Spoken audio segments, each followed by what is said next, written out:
Hello everyone, welcome back. Study ম্যাথমেটিক্সের প্রত্যেকে স্বাগত জানিয়ে ক্লাস 7 থেকে আমরা চ্যাপ্টার 1-এর কোষে দেখি 1.1 পেজ 5 আর ভিডিও পার্ট নাম্বার হচ্ছে 5 থেকে আজকে আমরা সরল করি অঙ্কগুলো দেখে নেব। কি বলেছে দেখো, 1 নাম্বারটা যে 13/25 ইন্টু 1/7/8, মানে এটা মিশ্র ভগ্নাংশ আছে। এটাকে আমরা কি করব, একটা অপ্রকৃত ভগ্নাংশে নিয়ে আসবো। তাহলে এভাবে তো ডাইরেক্ট আমরা কাটতে পারি না এর সাথে, তাহলে এই মিশ্র ভগ্নাংশটাকে আমরা প্রথমে এরকমভাবে একটা ভগ্নাংশ নিয়ে আসবো। এটা যেমন প্রকৃত, আর এটা হচ্ছে আমরা অপ্রকৃত আসবে। প্রকৃত মানে লফ যেখানে ছোট হর বড় সেটাকে বলে প্রকৃত, আর যদি লফ বড় হয় হর ছোট হয় সেটাকে বলে অপ্রকৃত। তাহলে আমরা সমান সমান নিয়ে নিই, এটা জাস্ট জানার জন্য তোমাদের বললাম। প্রকৃত আর অপ্রকৃত এটা কত, 25 গুণ। দেখো এটা কিভাবে করতে হয় ডিটেলসে যদি করাই, এটা হর, নিচেরটা হর, তাহলে হরই থাকবে। এই যে এর সাথে হরটা গুণ হবে, মানে 1 গুণন 8, মানে এর সাথে এর গুণ, তারপরে যোগ কত, 7। এরপরে কিন্তু আমি ডাইরেক্ট করব, প্রথমটা শুধু একটু দেখিয়ে দিচ্ছি। 13/25 গুণ, তাহলে এটাকে আমরা কি বলতে পারি, দেখো এর সাথে এর গুণ, গুণ করে যে রেজাল্ট হবে এর সাথে এটা যোগ হবে। তাহলে দেখো আগে গুণ করব 8কে 8 যোগ 7, নিচে কত আমার 8, সমান সমান উপরে হচ্ছে 13, নিচে হচ্ছে আমার 25 গুণন 8 আর 7 যদি যোগ করি তাহলে 714 কত, 15/8। এবার দেখো আমরা কাটাকাটি করব, 5-এর ঘরে নামতে যদি পড়ি তাহলে দুজনকে পাবো। কাটাকাটি এইভাবে করতে হয়, নতুবা এইভাবে করতে হয়। তাহলে 5-এর ঘরে যদি নামতে পড়ি 3×5 = 15, 5-এর ঘরে পড়ে এটাকে কাটতে হবে, 5×5 = 25। এটা দিয়ে এটাকে যাচ্ছে না, আর এটা দিয়ে এটাকে যাচ্ছে না। তাহলে 5-এর সাথে 8 গুণ করব, তাহলে 5 গুণন 8, 5টা 40 একবারই লিখতে পারো। আমি একটু দেখিয়ে দিচ্ছি যে 13, এটা কিন্তু 13 মানে 3, 13-র সাথে 3 গুণ করব, তাহলে কি দাঁড়াচ্ছে দেখো, 3 13 39, আর 5 আসছে 40। এটাকে আর করব না, এটা কি ভগ্নাংশ, এটা হচ্ছে প্রকৃত ভগ্নাংশ। আমি একটু পাশে লিখে দিচ্ছি এটা জানানোর জন্য তোমাদের, প্রকৃত ভগ্নাংশ। তাহলে তোমাদের একটু আইডিয়া চলে আসবে যে কোনটা প্রকৃত কোনটা অপ্রকৃত। তাহলে প্রকৃত ভগ্নাংশকে আমরা কখনোই ভাগ করব না, কেন, লফ বড় থাকলে আর হর ছোট থাকলে এটাকেই আমরা উত্তর বলবো। ঠিক, এটা কিন্তু আমাদের উত্তর। ঠিক আছে, এবার দেখে নাও।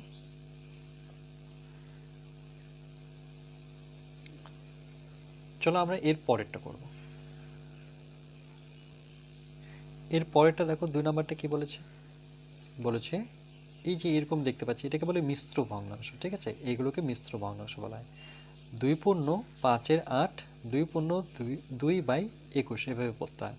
এটাকে আমরা কি করব, মিশ্র ভগ্নাংশকে যখনই ভাঙবে তখনই দেখবে সেটা অপ্রকৃত ভগ্নাংশ আসবে, মানে উপরেরটা বড় হয়ে যাবে, নিচেরটা ছোট। চলো এটাকে আমরা করি। এবার আমরা ডাইরেক্ট করব, এটার সাথে এটা গুণ করব। দেখো হর কিন্তু 8ই থাকবে, 8 দুগুণে কত, 16, 16-র সাথে 5 যোগ করি, তাহলে 16, 17, 18, 19, 20, 21। ওকে, 16 আর 5 যোগ করলে আমার 21 হবে, গুণ 21-এর সাথে 2 গুণ করি, তাহলে 21 দুগুণে কত, দেখো 21কে যদি 2 দিয়ে গুণ করি তাহলে 21 দুগুণে 42 হবে। দেখো 2 × 2, 2 দুগুণে 4, 42 আসলো। তার সাথে আমি 2 যোগ করব, তাহলে কত আসবে, এটা 44। নিচে কিন্তু আমার 21ই থাকবে। এরপরে কি করব, দেখো সমান সমান নেব। এই 21 আর এই 21 যদি আমরা কাটি, 21 21 কেটে দিই, তাহলে আমার থাকলো কি 44, নিচে 8। এবার দেখো আবার সমান সমান নিই। আচ্ছা এটাকে সেপারেট করে দিই, কেন কি এটা আলাদা পার্ট। দেখো এটা 4-এর ঘরে নামাতে পড়ে আমি একবারে কাটতে পারি। দেখো 4 × 4, আর একটা 4 আছে, আবার 4 × 4, 4 দুগুণে 8। মনে রাখবে কাটাকাটিতে একই ঘরে নামাতে পড়ে দুজনকে কাটতে হয়। তাহলে উপরে 11, নিচে 2, তাহলে এটা কি ভগ্নাংশ, এটা কিন্তু অপ্রকৃত ভগ্নাংশ, অপ্রকৃত ভগ্নাংশ। আমি কিন্তু এটা লিখছি, এটা তোমাদের লেখার প্রয়োজন নেই। ভগ্নাংশ মানে একটু ভগ্নাংশগুলো তোমাদের জানাচ্ছে যেটা কি অপ্রকৃত ভগ্নাংশ। মনে রাখবে লব যদি বড় থাকে, হর ছোট থাকে, সেটাকে অপ্রকৃত ভগ্নাংশ বলা হয়। তাহলে এটাকে আমরা ভাগ করব 2 দ্বারা। 11/2 আছে, এটাকে আমরা 2 দ্বারা ভাগ করব। ওকে, তারপরে উত্তর করব। তাহলে কত হবে? 5 দুগুণে 10 করব, 1 নামবে, এই 1 চলে যাবে উপরে আর 2 চলে আসবে নিচে। এটা আমার উত্তর। কিন্তু তোমরা এটাও উত্তর করতে পারো। ওকে, কিন্তু বইয়ে তোমাদের এটা দেওয়া আছে, তার মানে অপ্রকৃত থাকলে একটু ভাগ করে তোমাকে মিশ্র ভগ্নাংশ নিয়ে আসতে হবে। ক্লিয়ার? চলো নেক্সট পয়েন্টটা দেখো, 3 নম্বরটা কি বলেছে? 10/3/10 গুণন 6/4/3 গুণন 4/11। শুধু এখানে 4/11 আছে, তাহলে এই দুটোকে আমরা এইভাবে নিয়ে আসবো, একটা ভগ্নাংশে নিয়ে আসবো। তাহলে সমান সমান নেব আমরা, একই রকমভাবে এটার সাথে এটা গুণ করবো। 10 10-এ কত হবে? নিচে কিন্তু 10ই থাকবে। 10 10-এ 100, 100-র সাথে 3 যোগ করলে 103 গুণ, নিচে হরটা হরই থাকবে, এটার সাথে এটা গুণ করব, তার সাথে 4 যোগ করব। তাহলে 6 × 6 6 × 12 3 6 18, 18 আর 4 যোগ করলে 18, 19 20 21 22 গুণ, এখানে কিছুই করতে হচ্ছে না। দেখো এটা তো আমার একটা ভগ্নাংশ, নর্মাল ভগ্নাংশ মানে প্রকৃত ভগ্নাংশ দেওয়া হয়েছে। দেখো মিশ্র ভগ্নাংশকে যখনই আমি ভগ্নাংশ নিয়ে আসবো, সেটা কিন্তু অপ্রকৃত হয়। দেখো উপরেরটা লবটা বড়, হরটা ছোট, লব বড়, হর ছোট, মানে এটা অপ্রকৃত, এটা অপ্রকৃত, এটা হচ্ছে শুধু ভগ্নাংশ, মানে প্রকৃত ভগ্নাংশ। সমান সমান। এবার দেখি কাটাকাটি যদি করি, হ্যাঁ 11 দিয়ে 11 ঘরের নামতা পড়ে 11 দুগুণে 22 কাটলাম। আচ্ছা, আর দেখো 4 দিয়ে 10কে কাটতে পারি, তাহলে 2 এর ঘর নামতা পড়ি, 2 দুগুণে 4, 3 দুগুণে 6, 4 দুগুণে 8, 5 দুগুণে 10। তাহলে কি পেলাম? দেখো উপরে হচ্ছে 103 গুণ, কত বেঁচে আছে? 2, এখানে কিন্তু একটা 2 বেঁচে আছে। নিচে কত বেঁচে আছে? দেখো 5 গুণন 3। তাহলে পরবর্তী কি করতে বলেছে? গুণ করব। 3 5 কত হবে? 15 করব। আর এটাকে যদি আমরা গুণ করি তাহলে কত দাঁড়ায়? চলো এটাকে যদি গুণ করি, যে 100, 2 দুগুণে কত? 4, তাহলে 103-এর সাথে 4 গুণ করব। তাহলে 103, এখানে একটু রাফ নিয়ে নিচ্ছি, যে 103 আর 2 দুগুণে 4, মানে 4 গুণ করব। 3 4-এ 12, 12-র 2 শূন্য থাকলে 12ই বসে। দেখো 3 4-এ 12, শূন্য থাকলে 12ই বসে দেবে, 4 × 4, তাহলে কত দাঁড়াচ্ছে? 412, 412। এটা কি ভগ্নাংশ? অপ্রকৃত ভগ্নাংশ। লব বড় হলে এটাকে আমরা কি করব? আমরা মিশ্র ভগ্নাংশে নিয়ে যাব, মানে ভাগ করব। তাহলে প্রথমে 41-এর কাছাকাছি 5 আসছে কত আমার? না 15, তাই তো? 15 দুগুণে 30, 3 × 45 বেশি হয়ে যাচ্ছে, 15 দুগুণে 30 বসাও। 41-এর থেকে 30, তাহলে দেখো এখানে 1 নামলো, বিয়োগ করছি, 4 থেকে 3 বিয়োগ করলে 1, 11 ছোট হয়ে গেল 15 চেয়ে, তাহলে আমি কাকে নামাবো? 2কে নামাবো। আচ্ছা, এবার দেখো 15কে যদি গুণ করি তাহলে 112-র কাছাকাছি আমি আরেকটু রাফ নিই, যে 15কে যদি আমরা 7 দ্বারা গুণ করি কত পাই? দেখো 5 7 35-এর 5, যারা 15 ঘর নামাতে পারো তারা তো বুঝতেই পারছো যে 5 7 35-এর 5, হাতে থাকলো 3, 7 × 7, 7 আর 3-এ 10, কত দাঁড়ালো? 105। তুমি যদি 8 দিয়ে করো তাহলে দেখবে এটা বেশি হবে, কারণ 5টা 40-এ শূন্য হবে, হাতে থাকবে 4, আর এখানে যেহেতু 8 নিচ্ছ, 8 × 8, 9 10 11 12, তখন কিন্তু 120 হচ্ছে, 120 বেশি হচ্ছে, তার জন্য আমি 7 দ্বারাই করব। সেটা কত দাঁড়াচ্ছে? 105। আবার বিয়োগ করব, 12 ধরবো, 7 5 12, তাই তো? এখানে 7 নামবে। এবার দেখো যেহেতু এটাকে 12 ধরেছি, তাহলে এখানে হাতের 1 আসবে, 1 1 মিলে গেল, এটা মিলে গেছে, তার মানে 7ই পড়ে থাকলো, এই 7 চলে যাবে উপরে, আর এই 15টা চলে আসবে নিচে।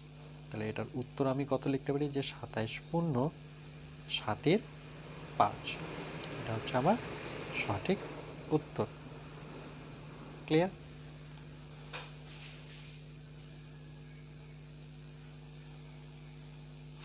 চলো নেক্সট।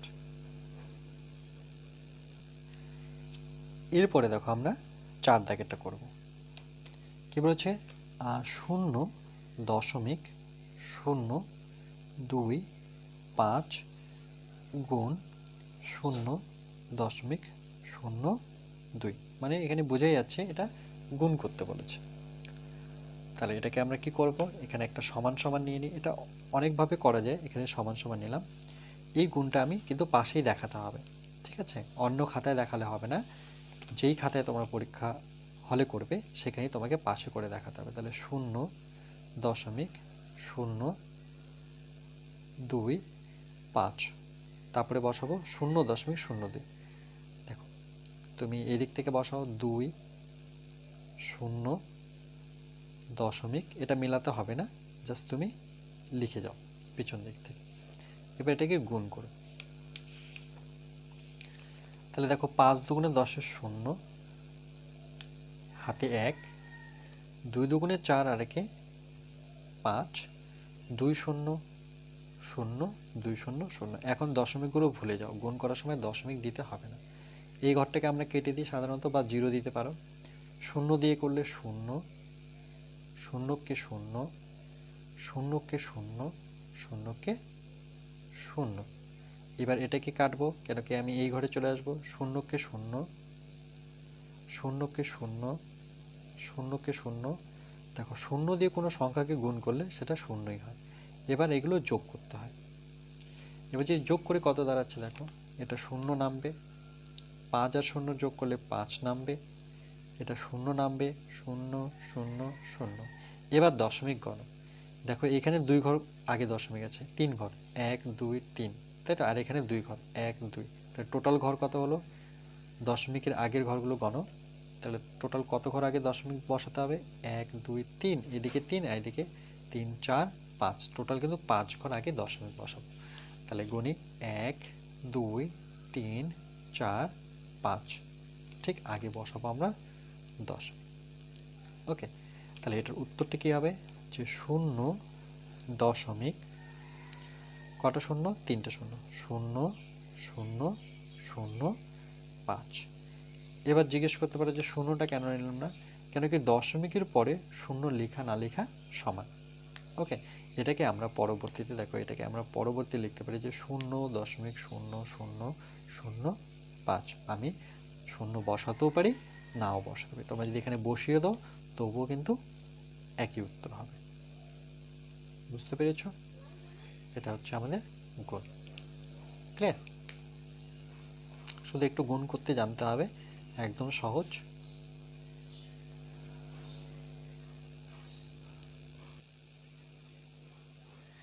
এরপর দেখো 9-এর 5 কি বলেছে? 0.07 ইন্টু 0.2 ইন্টু 0.5। এটাকে আমরা কি করব? প্রথমে যে কোনো দুটো গুণ করব। তোমরা এই দুটো করতে পারো, নতুবা এই দুটো করতে পারো। তাহলে আমি এই দিক থেকে করছি, সমান সমান। তাহলে প্রথমে আমি এদের দুজনের মধ্যে করব, তারপরে যেটা রেজাল্ট পাবো সেটা সাথে এর করব। তাহলে এখানে পাশেই করে দেখাতে হবে 0.07, এর সাথে আমি 0.2 গুণ করব। 7 দুগুণে 14, 4, হাতের 1, শূন্য আছে বলে আমি একবারে 14 নেব। 2 0, দেখো 2কে যদি 0 দিয়ে গুণ করি তাহলে আমরা 0 পাবো। এটা কাটবো। 7 0 দিয়ে 7কে গুণ করলে শূন্যই হবে, 0 দুটো গুণ করলে 0, 0কে 0। 4 নামবে, মানে এগুলো যোগ করি আমরা, 1 নামবে, 0 নামবে, 0। তাহলে কত ঘর পর দশমিক হলো? দেখো এখানে 1 2 আর এখানে একটা দশমিক 1 ঘর আগে আছে। তাহলে টোটাল কত ঘর? দেখো 1 2 3, টোটাল 3 ঘর আগে দশমিক, 1 2 3, 3 ঘর আগে দশমিক। এটা পেলাম আমরা 0.014। এদের দুজনে গুণ হয়ে গেছে, এখান থেকে এই পর্যন্ত গুণ করে নিয়েছি। এবার আমাকে 0.5 গুণ করতে হবে।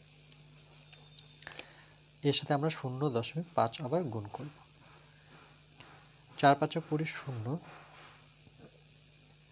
হাতে 2, 5 5 আর 2 যোগ করলে 7, 5 0 0 5 0 0। 0 দিয়ে করব, 0কে 0, 0কে 0 0, আবার একটা 0 পাবো। যোগ করব, শূন্য পাবো, 7 নামবে, 0 নামবে, 0 নামবে, 0। তাহলে দেখো কত ঘর পর দশমিক টোটাল?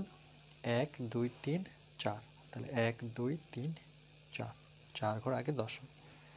তাই এটা সঠিক উত্তর কী হবে? শূন্যটা আমরা লিখবো না, এই শূন্যটাকে লিখবো না, তাহলে 0.007। ওকে, এটা কিন্তু আমাদের উত্তর। তোমরা এরপরে যদি শূন্য লিখো তবুও সেটা সঠিকই ধরা হবে। ওকে, তোমরা যদি এটা উত্তর লিখো তবুও সঠিক, কিন্তু আমি এটা লিখবো 0.007। কেন? দশমিকের পরে যদি যতগুলো শূন্য থাক না কেন সেগুলো লেখা না লেখা সমান। ওকে, চলো নেক্সট। পরেরটা দেখো কি বলেছে, যে 9-এর ভিআই বলতে 6 নাম্বার। আগে নাম্বারিংটা ভালো মতো করতে হবে।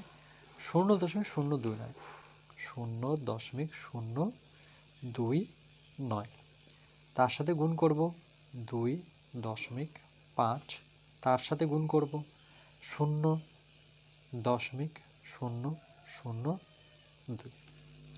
ওকে, দেখো তোমরা যে কোনো দুটো গুণ করতে পারো, এটা এটা আগে গুণ করতে পারো। তাহলে আমি যেহেতু এই দিক দিয়ে যাচ্ছি তাহলে এদের দুজনের গুণটা আগে করে নিই।